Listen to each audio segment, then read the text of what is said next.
I will be playing a game with my Rate and Climb account on chess.com, and we are already above 1700 rating. I will be teaching you how I think during a chess game, how you can find tactics and how you can come up with strategies during the middle game as well. And to do this, I will be playing the Pegasus system. That is my own opening system here with d4, knight to d2. So that is what we are going to play. They play the early c5 counterattack, which is one of the better ways to try to deal with it. But we are just going to stick to the plan basically, because as white, you can always play a very similar setup. We are going to play pawn to e3. Usually they will try to play e5 and then we can pin the knight. That is the plan. And if they are a bit more passive, then we are also very much happy with this specific setup. So I will be teaching you the CCTO strategy, checks, captures, threats, optimization. That is what I always use during the middle game, all the way up to 2000 rating. I have used this and it works. You can win your games with this.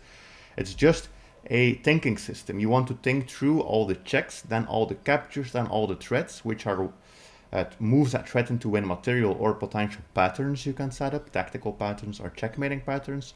And if you don't have anything, we look for a move that optimizes the position, slowly improves it.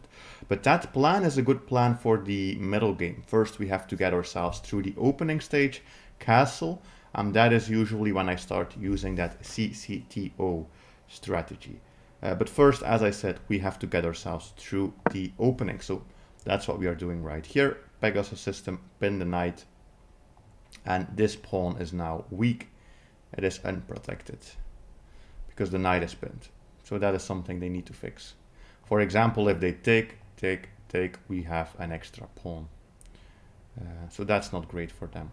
And in any case, the plan is to maybe even take and play b4 so we can keep that pawn alive. It's a bit of a strange variation. If you haven't seen this before, this is not super common. I don't get this a lot when I play the Pegasus system, but it is something that black can play for if they want. But yeah, since nobody is really prepared for the Pegasus system, most of the time they don't really know what's happening in this position. So we take with a check. Okay, and the goal is just that we have an extra pawn and we want to keep it that way. We want to keep it alive. That's the plan. So we play b4. And in this opening, black is just down a pawn, but they do have the center. That is what this is like. There are ways to avoid this as well. If you don't want to play this, you can avoid it by playing a different move order.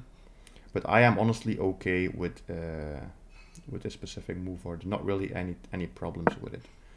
Let's play h3. Okay, let's play g4. We have to, otherwise we would be in trouble. And I think we can just attack the bishop. And I'm just looking for trades already, because this is an endgame opening at this point. We are already winning. We already have an extra pawn, so we are just looking to get into an endgame. And then we are going to win the endgame. That's why I also don't care too much about moving these pawns, which is usually a very dangerous thing to do. You don't want to start moving the pawns, but the queen is already somewhat out of the game and we don't have any issues. Everything is protected. Everything is fine. And I'm trying to push for the endgame. I will see if I can do a bunch of trades and then we will have a position in which we basically have a 4 pawns versus 2 or 3, depends how you look at it, here on the queen side. Let's just see. We can start by eliminating this. That's just okay. And then we play pawn to c3 to protect. And we want to keep that extra pawn as long as we possibly can. That is the plan. So if they take, I always recapture. And then we have an extra defender against that pawn. Yep, that's fine. I want to keep it alive. Okay, what is he doing? He is trying to see if he can come in here. Maybe with sacrifice, but nothing will ever work because we have the queen here. If he takes, well, we do have to watch out. If he takes, we take, he takes, we take, we lose a rook. So what I usually do is just play f3 and we have a little fortress here. Everything is protected. We still have an extra pawn. And as I said, we are playing for the endgame. Let's see what's happening here.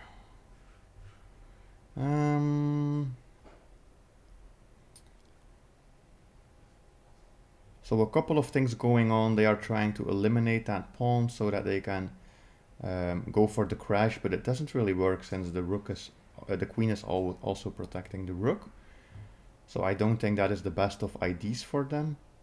We could push, but I'm going to keep everything solid. Let's just develop an extra piece. And we don't really have anything to worry about. And if he starts trading everything, then the endgame will come very soon. And the endgame is what we want. All right. But I know that this looks a little bit scary if you haven't seen it before. Yeah, but I think this is just a blunder because the queen is backwards protecting that rook. So they just gave me a free piece for no reason, basically. Yeah, sure, you can trade if you want. But they are still giving free pieces. And this is true for a very long time. I have said this before. Players, they give you free material, I think almost up to 2000 rating. Okay, so this is under attack. That is something we need to solve if I don't want to lose a pawn. I don't really care about any checks. I don't even think there are any checks. So, yeah, there is one check, but I don't think it matters. So I will just play this very solid. We still have the extra pawn. We also have an extra knight now because they gave that away for free. And the best thing here would be trading queens. I think if the queens get traded, then this will be the easiest of endgames because we just have extra material. And we have the 3-pawn advantage that we can start pushing on the queen side. So we are fine. We also have 2-minute lead on the clock, but I understand why, because these positions are extremely difficult to play for both sides. But if you play the Pegasus and you have had a look at this before, you will be very calm in this position. Like I am pretty calm here. I know what's going on. I know I don't really have any struggles. And I'm just looking to trade the queen. Okay, I don't think that was the best plan for my opponent. It makes sense in a way, right? You think, okay, I castle, I activate my rook, but I don't think it's smart. This is weak, the king is here, diagonal is open, and I might get something here if I push the pawns. This also doesn't work. I calculated this ahead of time that my rook will always be protected by the bishop, so their queen has to move. And there are not that many great moves for the queen. And they also have to watch out that they don't start dropping all of the material. Yeah. That's fine. The question is, where are we going to go? I think it might even make sense to go to d3. Which looks a bit strange, but I think it might be a move. It might be a move. Because if I block, he just checks me again. So let's just move the king. Maybe we are also going to castle, but we are going to do it manually. We will be running to this side of the board. The reason why I like this is we also have the rook activation. We also have this pawn which is hanging. We also have this check. So a bunch of things hanging at the same time. And in any case, we could always just push, just keep pushing the pawn. Try to create an extra queen. So the way that we got here was just by using that strategy I talk about. Force yourself to calculate every check, capture and threat first. If you don't have anything optimized, most of your opponents, they will miss something. They will self-destruct, they will make a mistake. And when they do, you will catch it because you are doing the right calculations with the CCT part. And as long as they don't mess up, our goal is just not to mess up ourselves. You just don't want to be the person that makes the first blunder. That's the most important thing. Okay, I think he is maybe trapping his own queen. Let's see, the queen can't go to any of those squares, and I think if we move the rook here, it's pretty limited. It basically has to stay on the dark diagonal, and it only has one square, which is this one. So the queen is getting in trouble. Okay, so that looks like a good move. We activate the rook and we force their queen out of the game. They have to go to one of those.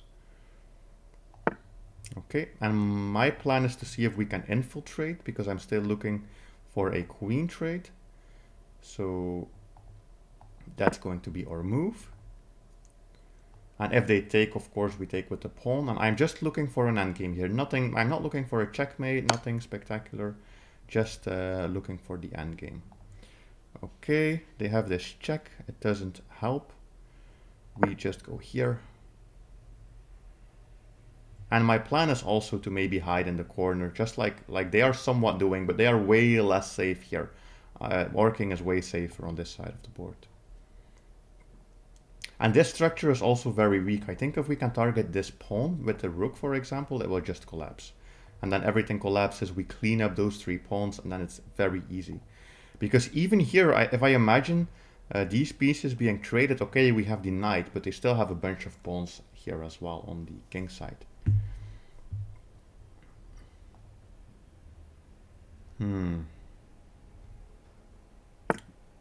Okay, they move the rook,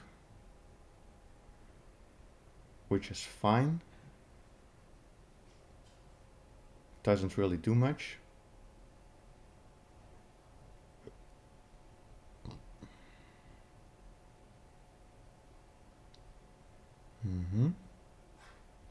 One of my ideas was maybe to play this move to block their axis. This check never bothers me. We always move the king. I was also thinking maybe we go in here, and then we have the threat of taking that with a discovery on the rook.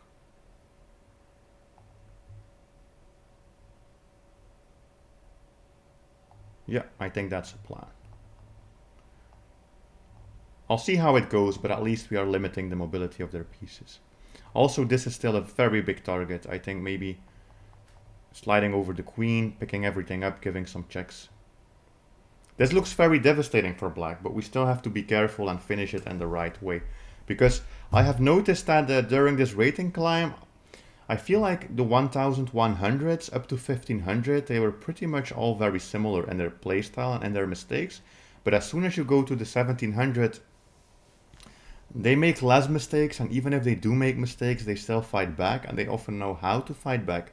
So 1700 really is a different league, I think, than the 1500 early 1600 rated players.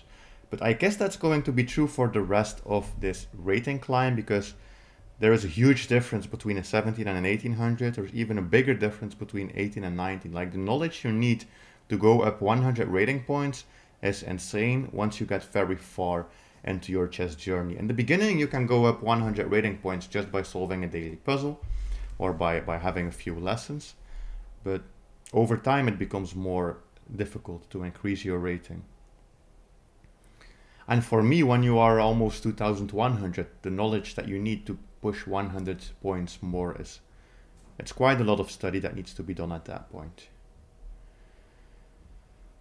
But I think we are fine. We also have a 3-minute advantage on the clock. We have safety for the king. I don't really see any troubles.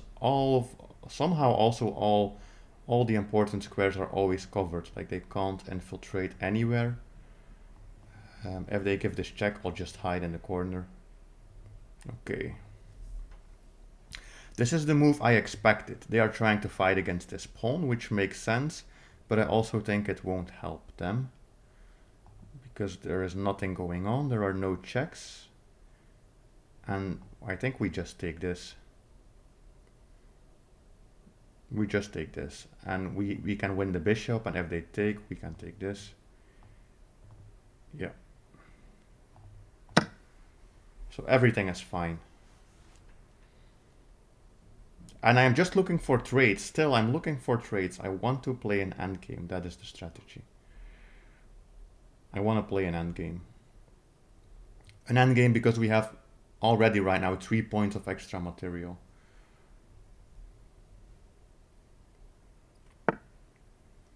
Okay, so they move the king, which I think is a bit strange.